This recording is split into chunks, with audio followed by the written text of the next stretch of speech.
আমার ভাইয়েরা, তাহলে যে জিনিসটা বোঝাতে চাচ্ছিলাম, নবী ছিলেন সকলের জন্য রহমত। কথা বলেন ঠিক না ঠিক? আল্লাহর নবী ধর্মের কথা বলতে শুরু করলেন। প্রথম নবীর পক্ষে কোনো লোকজন তেমন ছিল না। আবু জেহেল বাহিনী চিন্তা করলো, এই নবী এতই বা কি আর করবে। কিছুদিন পরে দেখা গেল নবীর দলে লোক ঢুকতে শুরু করেছে। যেই দলের লোক বেশি সেই দলের টার্গেট হয় জালেমের কাছে। কথা বলেন ঠিক না ঠিক? বাংলাদেশ জামাত ইসলামী বাংলাদেশের একটা ইসলামী বড় দল হওয়ার কারণে আওয়ামী লীগের টার্গেট ছিল জামাত ইসলামকে নির্মূল করা। বাংলাদেশ জামাত ইসলামী একটা ইসলামী দল হওয়ার কারণে ভারতের টার্গেট এই ইসলামপন্থী দল যেন কখনো ক্ষমতায় না আসে।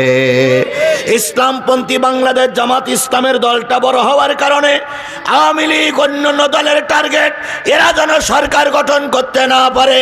আজকের এই নাঙ্গা পীর যারা উপস্থিত হয়েছেন সাক্ষী রাখুন, যদি সব কিছু ঠিকঠাক থাকে আর কেউ না হোক, যদি টুপিওয়ালারা এক প্ল্যাটফর্মে থাকে, আগামীর সংসদ হবে আল কোরআনের সংসদ।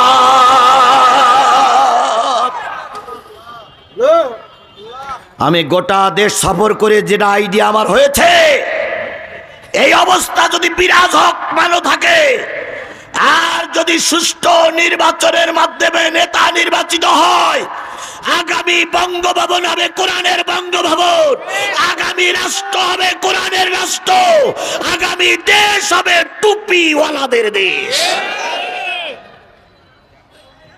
আল্লাহ যেন সেই সময়টা আমাদের দেখার তৌফিক দান করেন। সকলে বলুন আমিন। আমার ভাইয়েরা, নবীর দলে তখন লোক বেশি হলো, আবু জেহেলের টনক নড়ল। এই মোহাম্মদ তো একদিন গোটা আরবে ইসলাম কায়েম করে ফেলবে। এবার আবু জেহেল বাহিনী নবীকে টোপ দিতে শুরু করলো। ভাতিজা, ওই হেতে গন্ডগোল গলযোগ করে লাভ কি? এক কাজ করো, তুমি আর আমরা ভাগাভাগি করি নেই। ভাগটা কি? তুমি মক্কার এক পাশে রাষ্ট্রপতি হওয়া, আমরা আর এক পাশে রাষ্ট্রপতি হই। মাইক পর্বত ডাউন হয়ে যাচ্ছে, আমি যত এগুই নেছি মাইক তো তত সরে যায়। তুমি এক পাশের ক্ষমতা নাও, আমরা আর এক পাশের ক্ষমতা নেই। আল্লাহ নবী চিন্তা করলেন, আবু জেহেলরা পাওয়ারে যদি এখন এক পাশের ক্ষমতা নেই, 3 দিনের বেশি এরা রাষ্ট্র চালাতে দেবে না। নবীজি বললেন, আমার এক দরকার নাই। কয়েকদিন পরে আবু জেহেল বলল, ভাতিজা, যদি মনে করো কালেমার দাওয়াত দিয়ে বক্তা সেজে ওয়াজিন সেজে অনেক টাকা পাবা, তাহলে আমরা তোমাকে অনেক সম্পদের মালিক বানিয়ে দেব। নবীজি কিছুই বললেন না। এরপরে আবু জেহেল বাহিনী বলল, যদি সুন্দরী নারী নিতে চাও, সুন্দরী নারী দেখে বিয়ে দিয়ে দেব, তবু বাবাজি আমাদের সমাজে ফিতনা সৃষ্টি করো না। নবীজি কিছুই বললেন না। কিছুদিন পর আবু জেহেল বলল, তোমাকে অনেক লোভ দেখালাম, তুমি যখন লোভে কর্ণপাত করলে না, তখন আজকে হুঁশিয়ার করে দিলাম, আগামীকাল থেকে আর কালেমার দাওয়াত দিবা না। নবীজি তখনও চুপ আছে। আবু জেহেল কয়, আমাদের কথাগুলো কি তুমি শোনো না?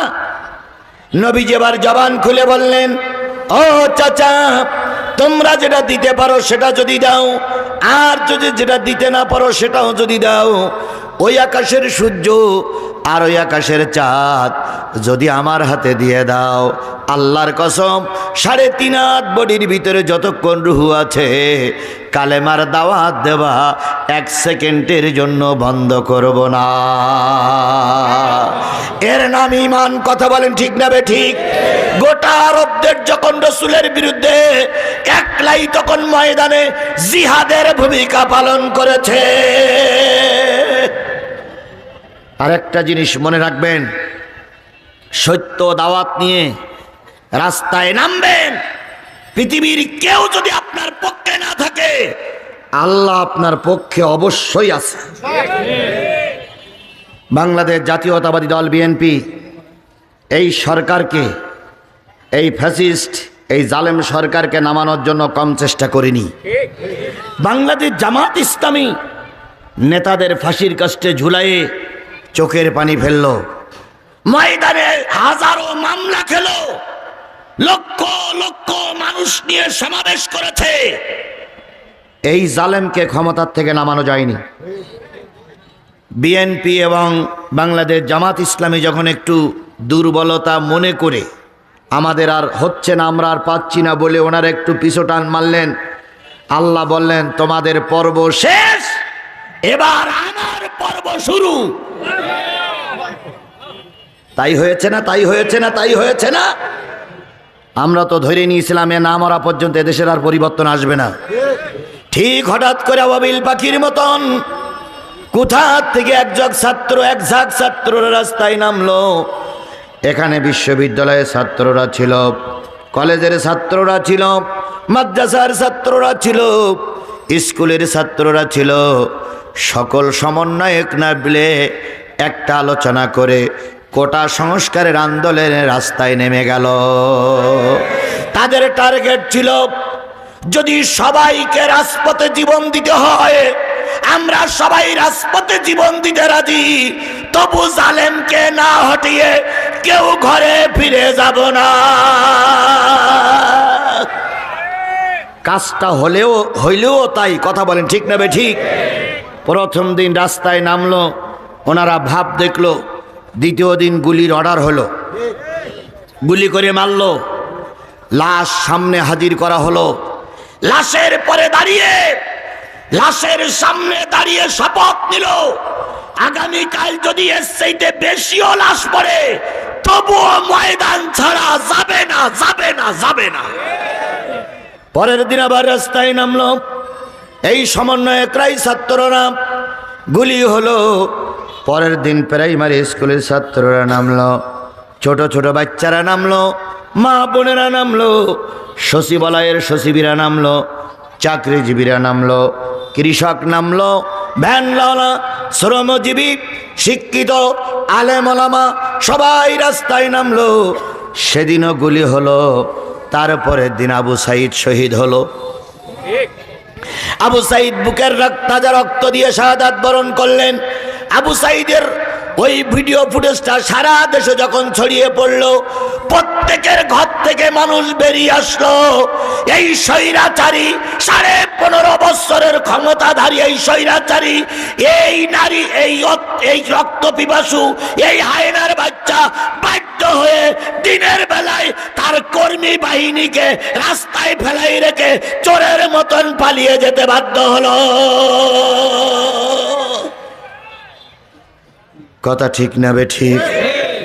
আবার এখন বলতেছে আমি সীমানার পাশেই আছি, চট করে ঢুকে পড়বো, তাই বলতেছে না?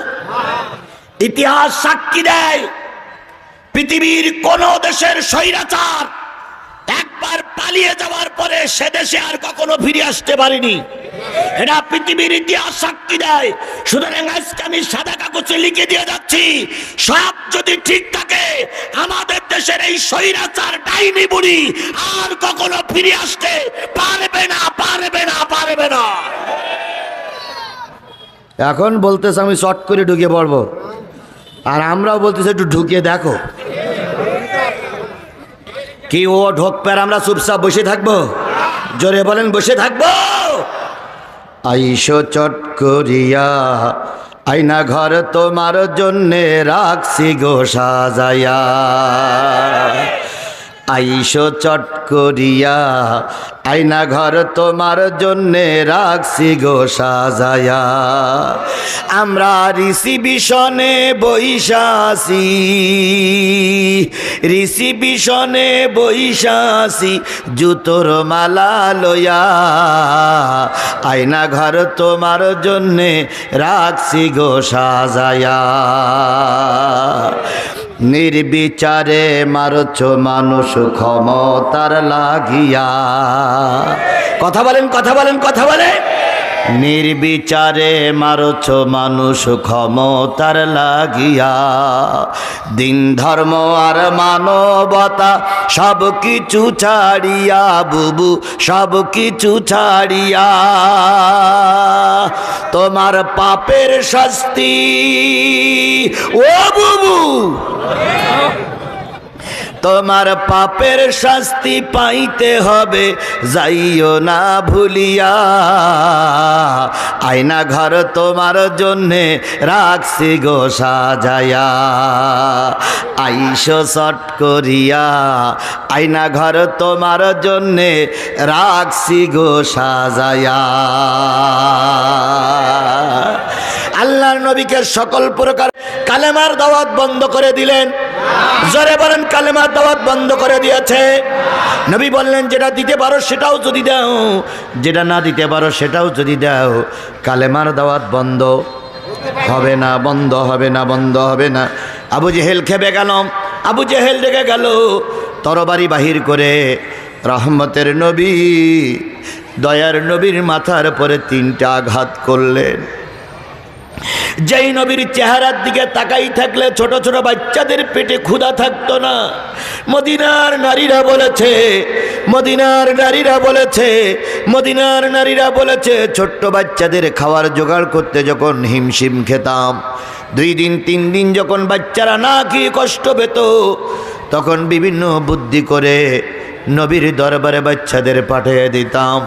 ছেলে আর মেয়ে 3 দিন 4 দিন পর্যন্ত নবীর দরবারে বসে থাকতেন। 4 দিন পরে মা মদিনার মসজিদের দরজায় যেয়ে বলেছে, আব্বু সোনা মানিক বাড়ি ফিরে আয়, রুটি আর খেজুরের ব্যবস্থা হয়েছে। বাচ্চাটা মসজিদে নববী থেকে বেরিয়ে মায়ের মুখে চুমা দিয়ে বলতেন, মা তুমি ফিরে যাও, দয়ার নবীর চেহারার দিকে তাকাইলে পেটে ক্ষুধা থাকে না। কি নবী ছিলেন আমার, কি মায়ার মানুষ ছিলেন আমার। উহুদের যুদ্ধ 70 জন সাহাবী মারা গেছে।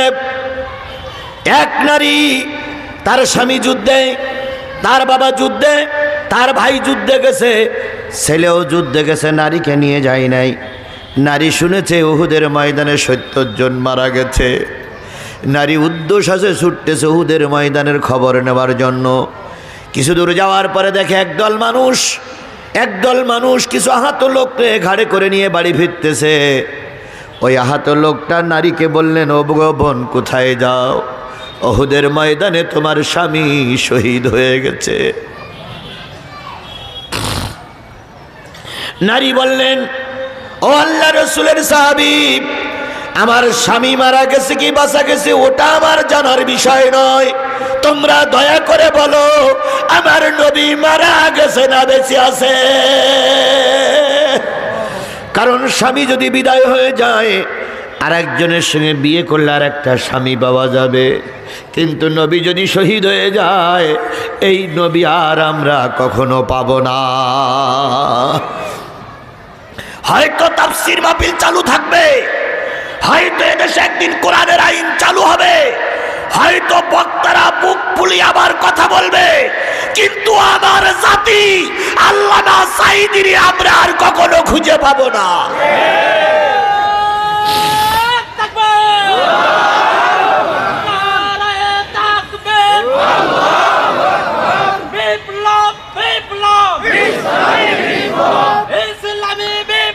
আমার ভাইয়েরা,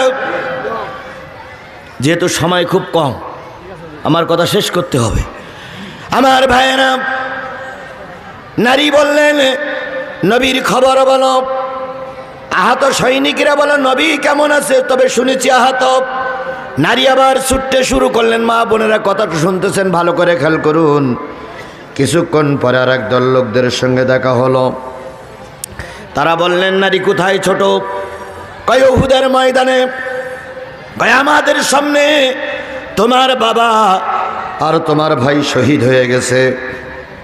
নারী বললেন, বাপ আর ভাই কেমন আছে জানতে চাই না, যেহেতু বাপ আবার নতুন করে বলা যাবে, ছেলে আবার আমার পেটের থেকে আসবে, কিন্তু নবীর পরিচয় বলো, নবী কেমন আছো? ওরা বললেন জানি না। খানিক দূর যাওয়ার পরে বলল, ভাই মারা গেছে, ছেলেও মারা গেছে। ওই মহিলা বললেন, শুনতে চাই না, নবীর খবর বলো। এবার উহুদের পাদদেশে যেয়ে দেখে আল্লাহর নবীর কলাটা, হেলমেট ভেঙে ভিতরে কলা ঢুকে পড়েছে।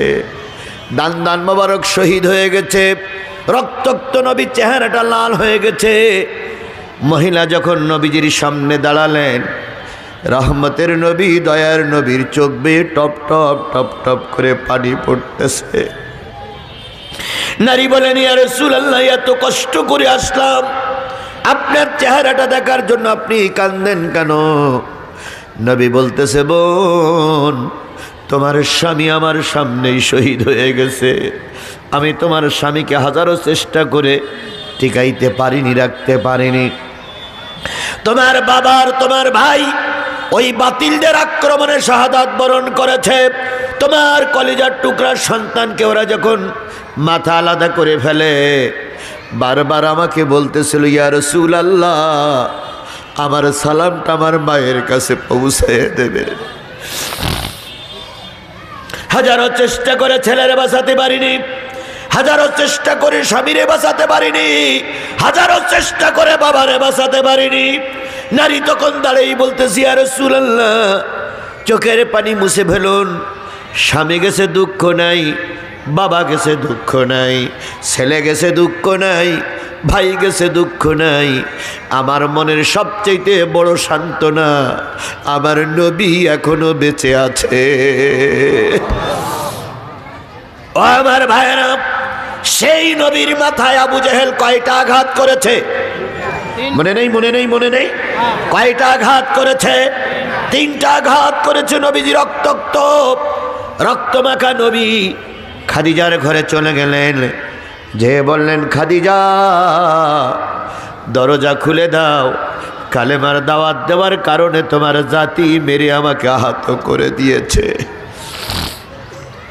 খাদিজা দরজা খুলে দিলেন, রক্তগুলো পরিষ্কার করতেছিলেন আর বলতেছিলেন, আপনি তো কাউকে ক্ষতি করেন নাই, কারোর মনে ব্যথা দেন নাই, কাউকে কষ্ট দেন নাই। আমার বিশ্বাস একদিন আপনার কলেমা গোটা বিশ্বময় বিজয় অর্জন করবে। তাই তো হয়েছে, কথা বলেন ঠিক না বেঠিক? তাই তো হয়েছে।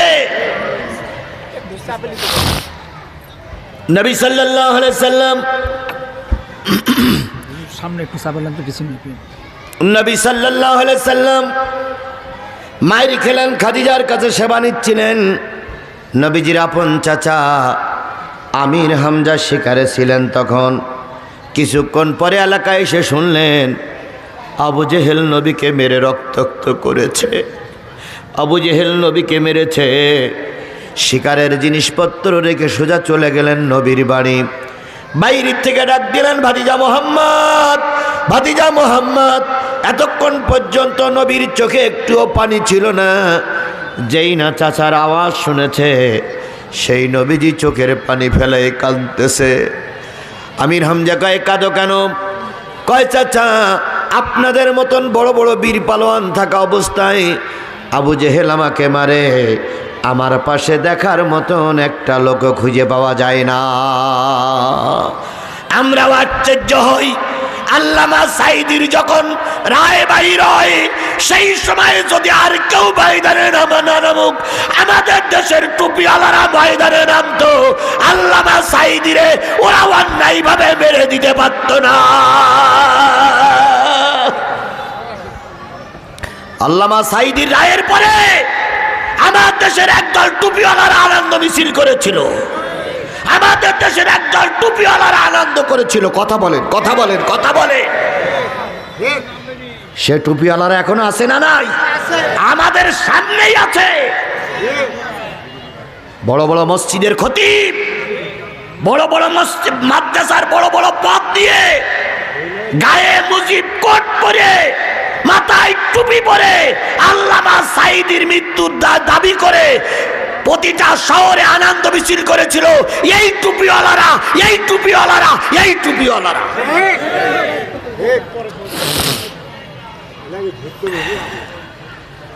কথা কি বাড়াই বললাম? এ আমার জাতি, কথা কি বাড়াই বললাম? আবার আজকে তারাও অনেক সময় টুপি মাথায় দিয়ে কয় আগে সরকার কাজটা ঠিক করিনি। কথায় বলে ভূতের মুখী রাম নাম। তোমাদের মুখে কথা শোভা পায় না, কথা বলেন ঠিক না ঠিক? বাংলাদেশের 5.5 লক্ষ মসজিদ, এই 5.5 লক্ষ মসজিদের ইমাম আর মুয়াজ্জিন হলে কয় লক্ষ হবে? 11 লক্ষ। 11 লক্ষ ইমাম মসজিদ আর 11 লক্ষ ইমাম মসজিদের স্ত্রী যদি থাকে, এরা যদি রাস্তায় নামতো আল্লামা সাঈদীর পক্ষে, এই স্বৈরাচারী এই ডাইনি বুড়ি আল্লাহর কসম আল্লামা সাঈদীর বিরুদ্ধে কোন রায় লিখতে পারত না। কিন্তু আমার দেশের টুপিওয়ালারাই আমাদের বিরোধী, কথা বলেন ঠিক না ঠিক?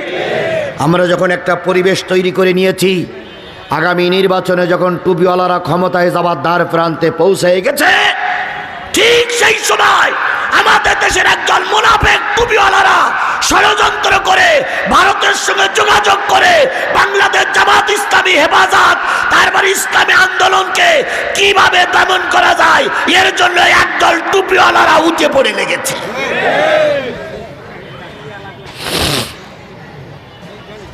এরা হলো ভারতের 5 গোলাম, এরা বেধর্মীদের দালাল, কথা বলেন ঠিক না ঠিক? আচ্ছা, কোরআন যদি ক্ষমতায় যায় হিন্দুদের কোনো সমস্যা আছে? কোরআন যদি এদেশের রাষ্ট্র ক্ষমতায় যায় আমাদের কারোর কোনো সমস্যা আছে? তাহলে তুমি টুপিওয়ালা আনন্দ করবা কোরআনের পক্ষে, তুমি কোরআনের বিরুদ্ধে কথা বলো কোন যুক্তিতে?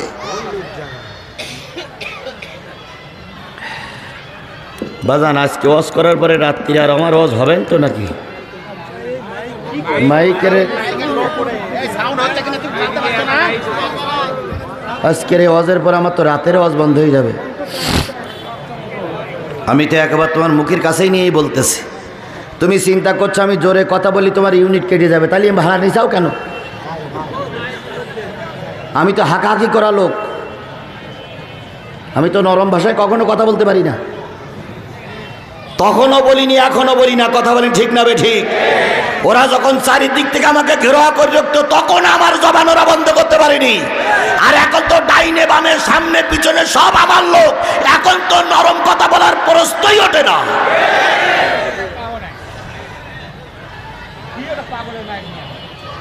আমার ভাইরা,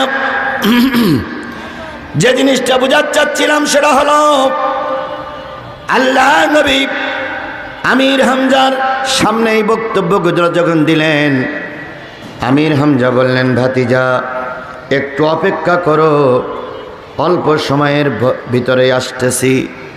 আমির হামজা চলে গেলেন, আবু জেহেলকে খুঁজতেছে, খুঁজতে খুঁজতে যেয়ে দেখে কাবার চত্বরে সাঙ্গ পাঙ্গদের নিয়ে নেতাদের নিয়ে আনন্দ করতেছে আর বলতেছে দিয়েছি আজকে মোহাম্মদকে, মোহাম্মদ আর কখনো মাথা উঁচু করে কালেমার দাওয়াত দিতে পারবে না।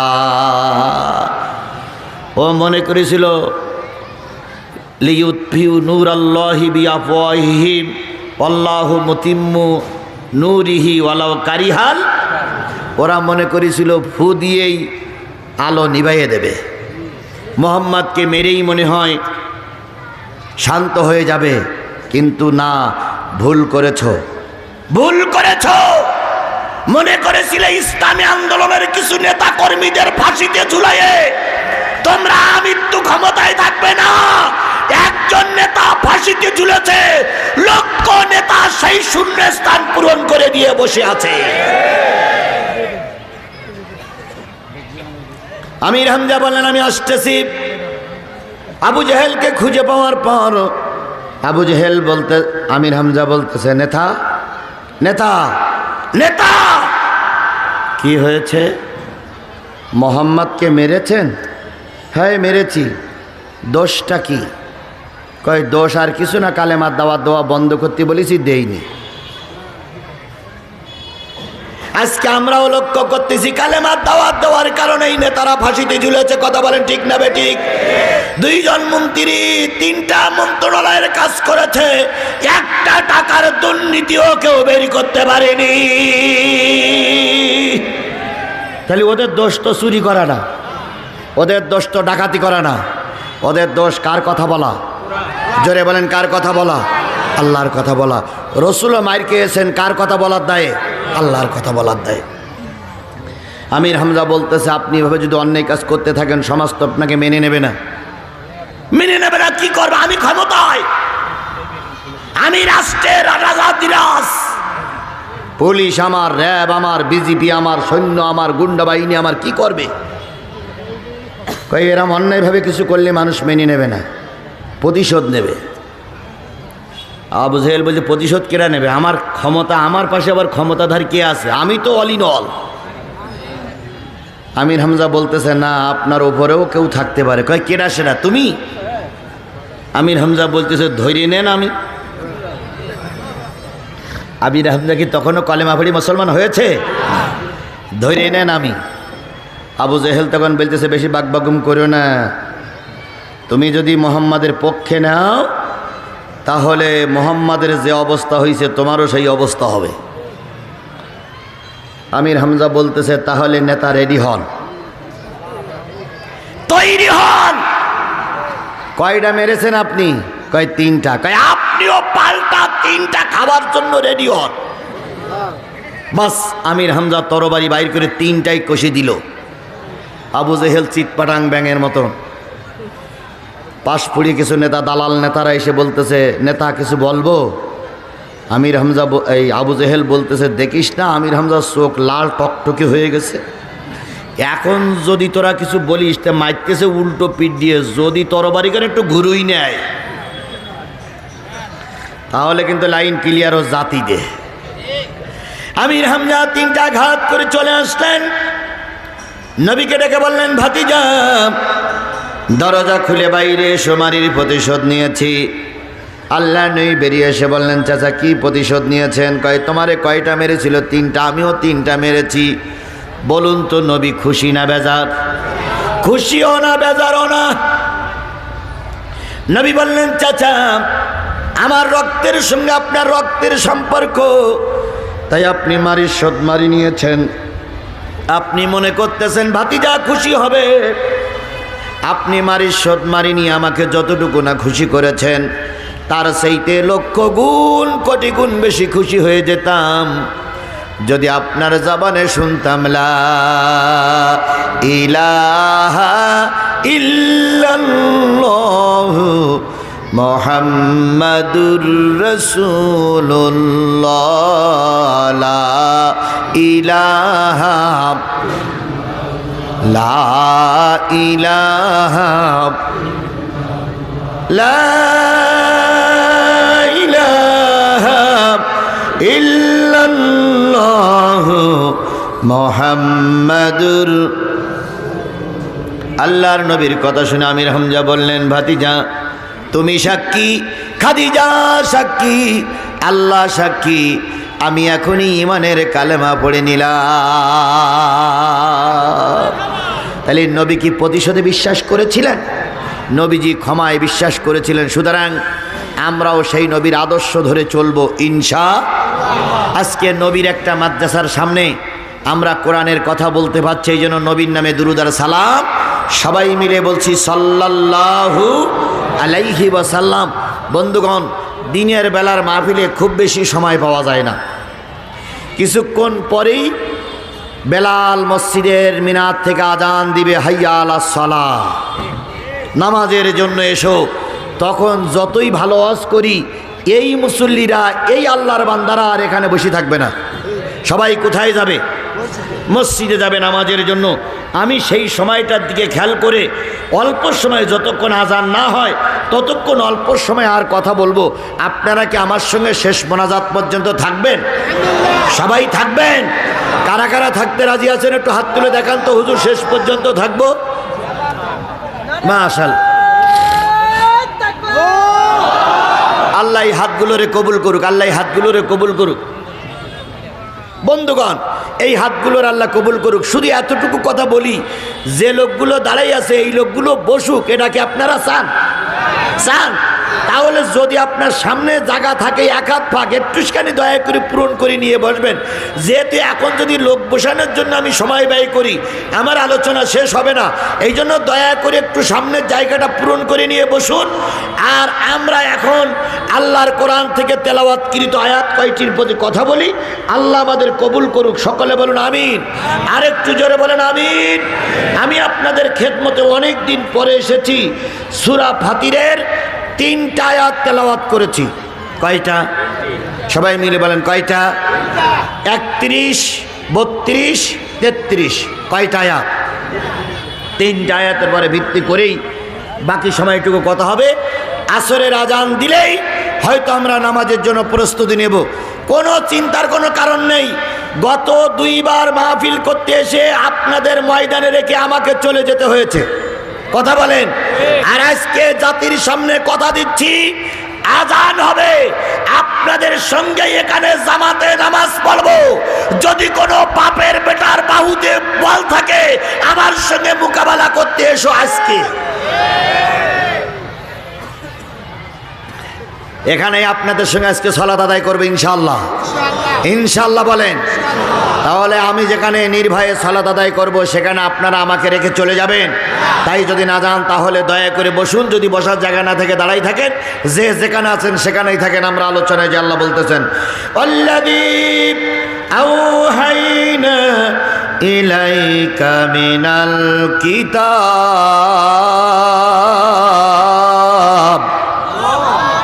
ওগো নবী, ওহির মাধ্যমে আমি বা আমরা তোমার পরে যে কিতাব নাজিল করেছি হুয়াল হক, এই কিতাবটা পরিপূর্ণ সত্য। বলুন তো আল্লাহ নবীর পরে যে কিতাব দিলেন সেই কিতাবটার নাম কি? এই মুসলমান কথা বলেন, এই কিতাবটার নাম কি? এই কোরআন সত্য না মিথ্যা? আরো জোরে বলেন, এই কোরআন সত্য না মিথ্যা? আওয়ামী লীগ আওলারা মনে করে এই কিতাব কি? সত্য। বিএনপি আওলারা মনে করে এই কিতাব সত্য। ইসলামী শাসনতন্ত্র যারা করে তারাও মনে করে এই কিতাব সত্য। জাতীয় পার্টি করে তারাও মনে করে এই কিতাব সত্য। কিন্তু দুঃখের বিষয়, সত্য কিতাবের কথা অনেকেই মেনে নিতে রাজি না। বেধর্মীরা কোরআন গবেষণা করে মুসলমান হয়, আর মুসলমানরা কোরআনের বিরুদ্ধে কথা বলে নাস্তিক হয়। কথা বলেন ঠিক না ঠিক? ডাক্তার ইসলামুল হক, শিবশঙ্কর রায় কোরআনের বিরুদ্ধে কথা বলতে যে একদিন তিনি মুসলমান হয়ে গেলেন।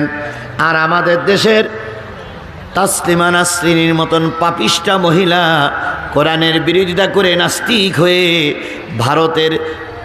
ভারতের হাসপাতালে ঢুকে ঢুকে দিন শেষ করতেছে।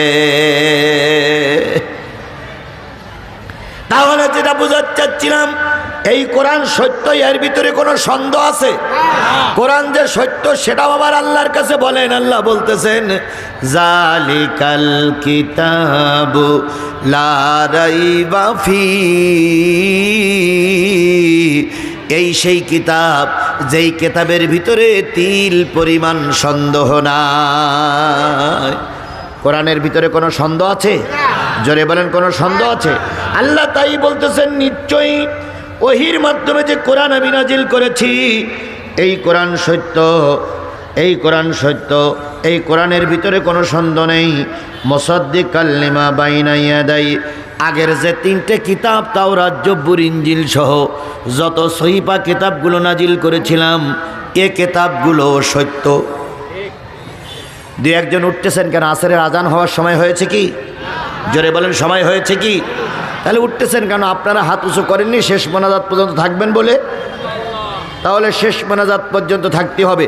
নামাজের সমস্যা, আমি তো নামাজের জন্য বললাম পাশে মসজিদ আছে, আমরা এখানেই সালাত আদায় করব। কথা বলেন ঠিক না ঠিক? কত লোক ঢুকতেছে আর আপনারা 2-1 টুপিওয়ালা মানুষ দেখতেছি, টুপিওয়ালা মানুষেরাই উঠে যাচ্ছে। আমি আগেই বলেছি এদেশে দিন কায়েমের পথে বাধা একদল টুপিওয়ালারাই, একদল হুজুররাই দিন কায়েমের পথে বাধা। এরা এত বোঝা বোঝে যে একজন আর একজনের সহ্য করতে পারে না। কথা বলে ঠিক না ঠিক? এই জন্য আপনারা হলেন আমাদের আদর্শ। এই মসজিদের ইমাম আমার আদর্শ, এই মাদ্রাসার প্রিন্সিপাল আমার আদর্শ, এই মাদ্রাসার সাবেক প্রিন্সিপাল আমার আদর্শ। আপনারা যদি আদর্শ দেখাতে না পারেন, সাধারণ মানুষদেরকে আমরা দাওয়াত দিয়ে কাজ করতে পারবো না। এই জন্য সবচেয়ে বেশি রক্ত এখন আপনাদের দেওয়া লাগবে, সবচেয়ে বেশি রক্ত এখন আমাদের দেওয়া লাগবে, টুপিওয়ালাদের দেওয়া লাগবে। কথা বলেন ঠিক নেবে ঠিক? আজকে যদি এদেশে ইসলাম চালু থাকতো, ডাক্তার মতিউর রহমানকে মন খারাপ করে ওই হিন্দু লোকটার কাছ থেকে মন খারাপ করে ফিরে আসা লাগতো না। কিন্তু আমরা শুধু যার সেই পেট নিয়ে ব্যস্ত। কেউ আছে তার চাকরি নিয়ে ব্যস্ত, কেউ আছে তার ইমামতি নিয়ে ব্যস্ত, কেউ আছে তার ক্ষেত খামার নিয়ে ব্যস্ত, কেউ আছে তার ভুড়ি নিয়ে ব্যস্ত। ধর্ম থাক আর যাক, আমার তো চাকরি আছে। ধর্ম থাক আর যাক, আমার তো ইমামতি আছে। আজকে যদি আমার দেশ কোরআনের দেশ হতো, ডাক্তার মতিউর রহমানকে কথা বলতে যে চোখের পানি ফেলানো লাগতো না। কিন্তু আমার দেশে ইসলাম নাই। আমার দেশে ইসলাম কায়েম করতে গেলে আপনাদের মতন হুজুরদের দায়িত্ব অনেক বেশি। কথা বলেন ঠিক না বেঠিক? সব মসজিদের ইমামরা যদি এক একটা রাহাবার হয়, সব মসজিদের ইমামরা যদি শুক্রবার দিন আন্দোলনের পক্ষে কথা বলে, এদেশে দিন কায়েম করা সহজ হয়ে যাবে। কথা বলেন ঠিক না বেঠিক? এই জন্য সকলকে অনুরোধ করছি, আজানের আগ পর্যন্ত দয়া করে ময়দান ছাড়বেন না। অনেক গুরুত্বপূর্ণ কথা এখন বর্তমান প্রেক্ষাপটের পরেই কথা হচ্ছে। আপনি যদি চলে যান, ধর্মের ক্ষতি হবে, ইসলামের ক্ষতি হবে।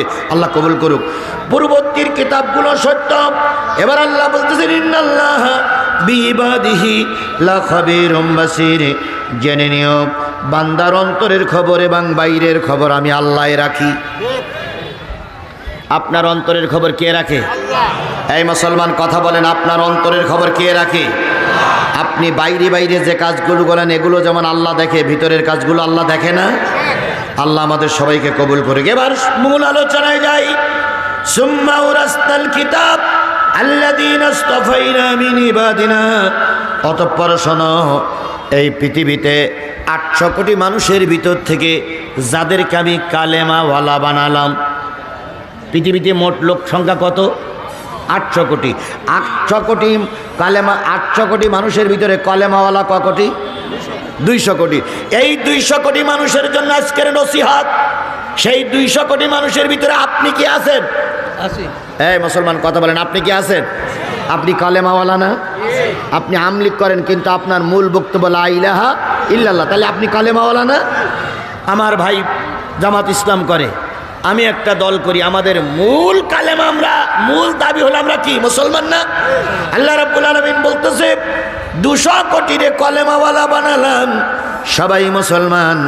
আওয়ামী লীগের মুখে কলেমা, বিএনপির মুখে কলেমা, জাতীয় পার্টির মুখে কালেমা, জামাত ইসলামের মুখে কালেমা, সবাই তোমরা মুসলমান।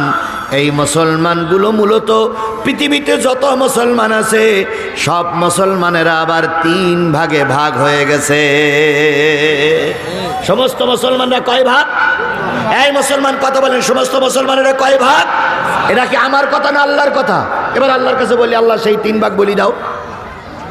আল্লাহ বলতেছেন, ফামিনহুম যালিমুন লিনাফসিহি। এরা মুসলমান, এরা টুপিওয়ালা, এরা হাজি, কিন্তু এরা হইল জালেম মুসলমান। এরা মুসলমান কিন্তু কি মুসলমান? এই মুসলমান কথা বলেন, এরা মুসলমান কিন্তু কি মুসলমান? জালেম মুসলমান।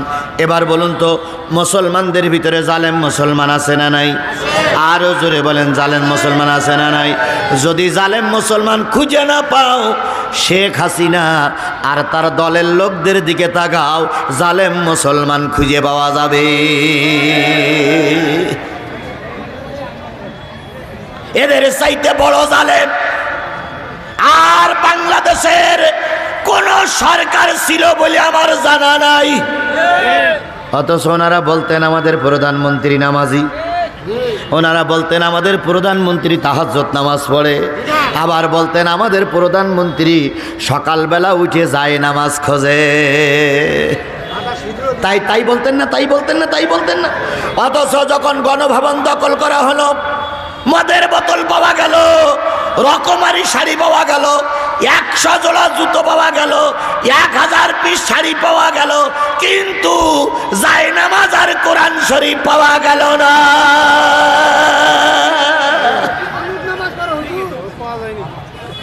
এক 1000 পিস শাড়ি খেলা কথা মনে করেছেন আপনি? 100 জোড়া জুতো আর ব্লাউজ যে কতটা আল্লাহ ভালো জানে। এত কিছু পাওয়া গেল কিন্তু কোরআন শরীফ আর যায় নামাজ পাওয়া গেল না। গণভবনে দাঁড়িয়ে একজন ফোন দিচ্ছে, কোরআন শরীফের যায় নামাজ কোথায় গেল? আওয়ামী লীগের নেতারা বলতেছে আমাদের প্রধানমন্ত্রী এত ধর্মভীরু যে যাওয়ার সময় যায় নামাজ আর কোরআন শরীফ বগল দাওয়াই করে নিয়ে চলে গেছে।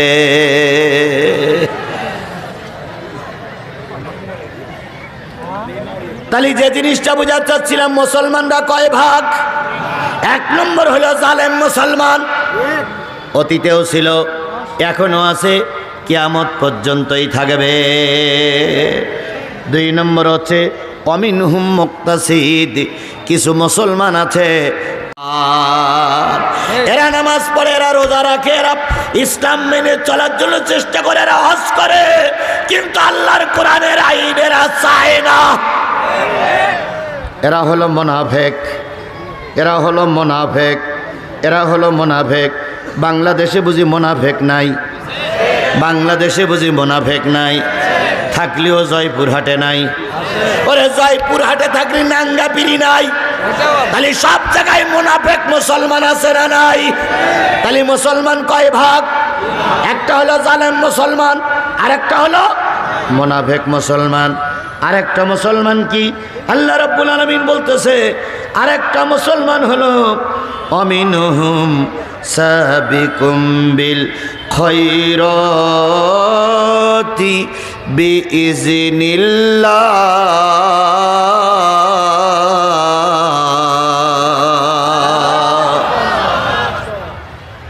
আরেকটা মুসলমান হলো তারা একানিষ্ঠ কোরআনওয়ালা মুসলমান। তাহলে মুসলমানরা মূলত কয় ভাগ? কালেমাওয়ালারা মূলত কয় ভাগ? একটা হলো জালেম, আরেকটা হলো নিরপেক্ষ, আরেকটা হলো খাঁটি মুসলমান। এই 3টা গ্রুপের বিচার যখন হবে, 3 গ্রুপেরই বিচারের সম্মুখীন করা হবে। কাফেরের বিচার হবে না, নবী রাসূলদের বিচার হবে না। নবী রাসূলরা বিনা হিসাবে জান্নাতি, কাফেরেরা বিনা হিসাবে জাহান্নামী। 3 গ্রুপের বিচার হবে, তার ভিতরে জালেমদের বিচার হবে, মুনাফিকদের বিচার হবে, আর বিচার হবে আর এই 2 গ্রুপের বিচার 3 গ্রুপের বিচারের সম্মুখীন করা হবে। 2 গ্রুপের কাছে কৈফিয়ত তলব করা হবে। খাঁটি মুসলমান যারা হবে প্রশ্নের উত্তর দিয়ে সরাসরি জান্নাতে চলে যাবে। এখন এই 3 গ্রুপের মুসলমান এখানে আছে না নাই? সেই 3 গ্রুপ কারা আমি আপনাদের কাছে প্রকাশ করে দিতে চাই। রাজি আছেন? রাজি আছেন? রাজি আছেন? 3 গ্রুপ হলো, একটা হলো জালেম, আরেকটা হলো কি মুনাফিক, আরেকটা হলো খাঁটি মুসলমান। খাঁটি মুসলমান যারা হয় তাদের পরীক্ষা দেওয়া লাগে না? লাগে না? তবে খাঁটি মুসলমান যারা হয় তারা ফাঁসির মঞ্চে দাঁড়িয়েও কখনো বাতিলের কাছে মাথা নত করে না। খাঁটি মুসলমান ছিলেন ইমাম আজম আবু হানিফা রহমাতুল্লাহ আলাইহি। কথা বলেন ঠিক না ঠিক? তৎকালীন জালেম শাসক মনসুর তাকে জেলখানায় আটকে রাখলো। মনসুর বলল, ও ইমাম সাহেব হুজুর, যদি আপনি আমার কথা মেনে নেন, আপনাকে ধর্ম মন্ত্রণালয়ে দিয়ে আপনাকে ধর্মমন্ত্রী বানায় দেওয়া হবে। ইমাম আজম আবু হানিফা রহমাতুল্লাহ আলাইহি বললেন, জালেম সরকারের কোনো পদ আমি নিতে চাই না, কারণ তুমি মুসলমান হতে পারো কিন্তু তুমি জালেম।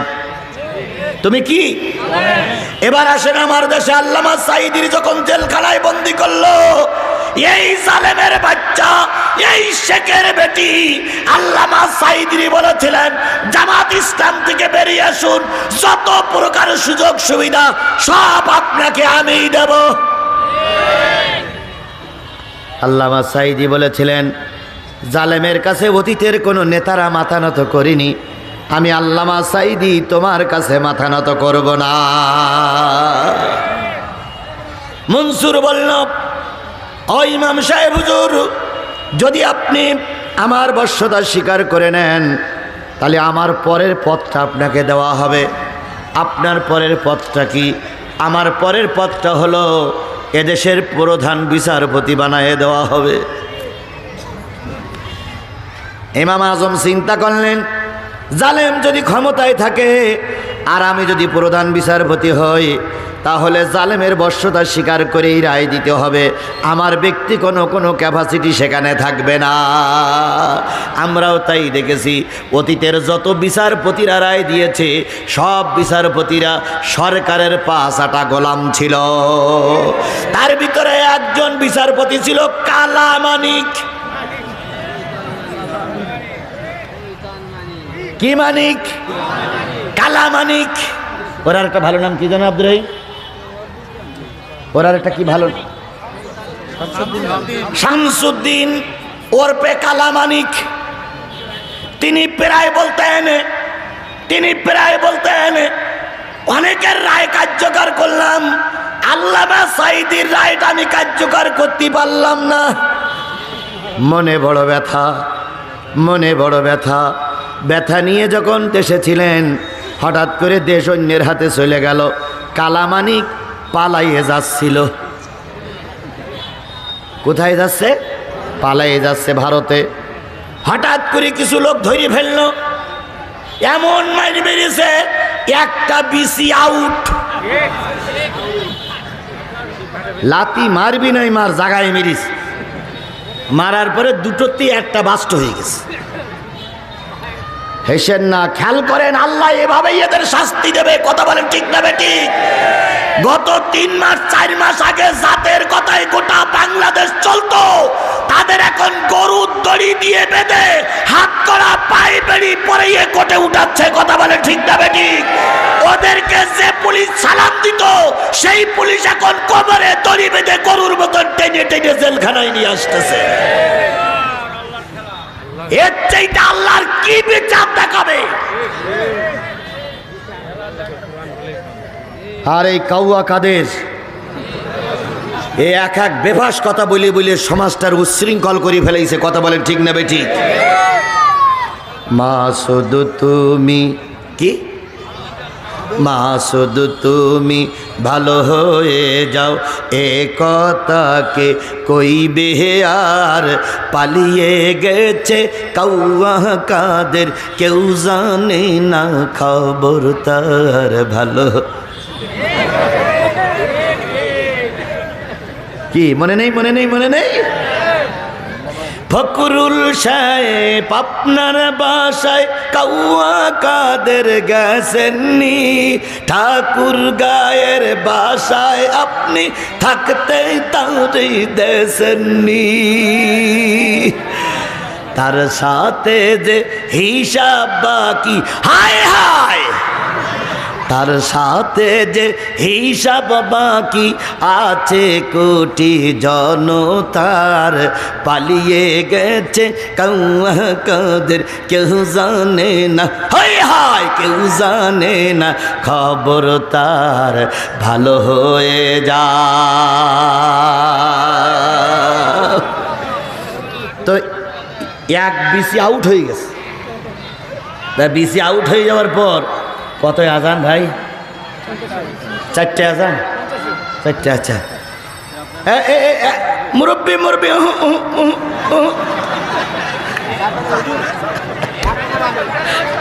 ও আজানের দায়িত্ব আছে মনে হয় মুরব্বীর। হ্যাঁ যুবকেরা, ঠিক আছো তো? হ্যাঁ ঠিক। খেলাছে দেখতেছে। বন্ধুগণ, চলবে। আমি ভাই দিনের বেলায় দাওয়াত নিতে চাই না। কেন নিতে চাই না? দিনের বেলায় ওয়াজ করে তৃপ্তি লাগে না, শ্রোতারও মন তোলা যায় না। কথা বলে ঠিক না ঠিক? আজান শুনলে বন্ধ, সব শ্রোতা যাবে আর বলবে হুজুরির ওয়াজ শুনে আজকে মন ভরল না, তাই বলবে না? আর কিছু লোক বলবে এক হুজুরা 4-5টা করে মাহফিল নাই, কোনো জায়গায় হক আদায় করতে পারে না।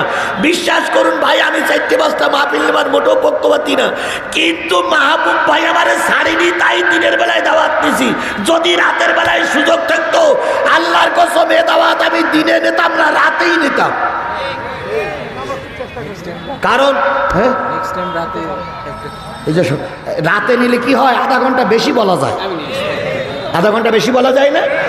9:30 ওয়াজ শেষ হলো না, আধা ঘন্টা টেনে দিলাম, কিন্তু এখন যে আজান হবে, আজান হলে আর কোনো ওয়াজ চলবে না। কথা বলে ঠিক না বে ঠিক? এ ভাই ভাই ভাই ভাই ভাই ভাই উহু উহু। আল্লাহ আমাদের কবুল করুক। আমাদের মানিকির কয়টা আউট? এখন হাসপাতালে এই যে ডাক্তার বসে আছে, হাসপাতালে একটা বাদ দিয়ে কাপড় দিয়ে ঢেকে রেখেছে। তো সাংবাদিকরা যে বলতেছে, বিচারপতি ভাই কি অবস্থা? কয় একটা নেই। তো বলতেছে, সাংবাদিকরা বলতেছে কোন পাশেরটা নেই, ডাইনিটা না বামেরটা? কালামানিক তখন বলতেছে, আমি আমার যন্ত্রণায় বাঁচতে, তোর ডাইনি কি পাবে তাই দেখে কি হবে এখন? ও আমার জাতি, তুমি আল্লামা সাঈদীর রায় কার্যকর করার জন্য খুব আনন্দিত হয়েছিলে। আল্লাহ তোমার পিসি আউট করে দিয়ে জাতির কাছে দেখাইছে, আলেমদের বিরুদ্ধে অ্যাকশনে গেলে আল্লাহ ছেড়ে দেয় না, আল্লাহ ছেড়ে দেয় না, আল্লাহ ছেড়ে দেয় না। আমরা জাতি চেয়েছিলাম একটা সুষ্ঠু নির্বাচন। কথা বলেন ঠিক না ঠিক? আমরা জাতি চেয়েছিলাম 15 বছর ভোট দিতে পারি না, এবছর যেন ভোটটা দিতে পারি। আমরা শেখ হাসিনা পালাই জায়গাটা চাইনি, আমরা চাইছিলাম সুষ্ঠু নির্বাচন। আল্লাহ বলল, তোরা চাইছিস সুষ্ঠু নির্বাচন, ওরা আল্লামা সাঈদীর জানাজা করতে দেয়নি, আর আমি আল্লাহ ওদের দেশের কবর দিতে দেব না। তোদের বাজেটে সেই ওপরের বাজেট আমি আল্লাহ আমার কাছে আছে। ওরা আলেমদের ফাঁসিতে ঝুলাই মেরেছে, জানাজা পড়তে দেয়নি, আর আমি আল্লাহ ওদের বাংলার জমিনে কবর দেওয়ার জন্য 3.5 জায়গা বাজেট করিনি। ওরা ভারতের জায়গায় মরবে, ওখানেই ওদের থাকতে হবে। আপা গেছে দুলাভাইয়ের বাড়ি, ভাবি গেছে ভাইয়ের বাড়ি। আল্লাহ রব্বুল আলামিন আমাদের বোঝার তৌফিক দান করুক। আমার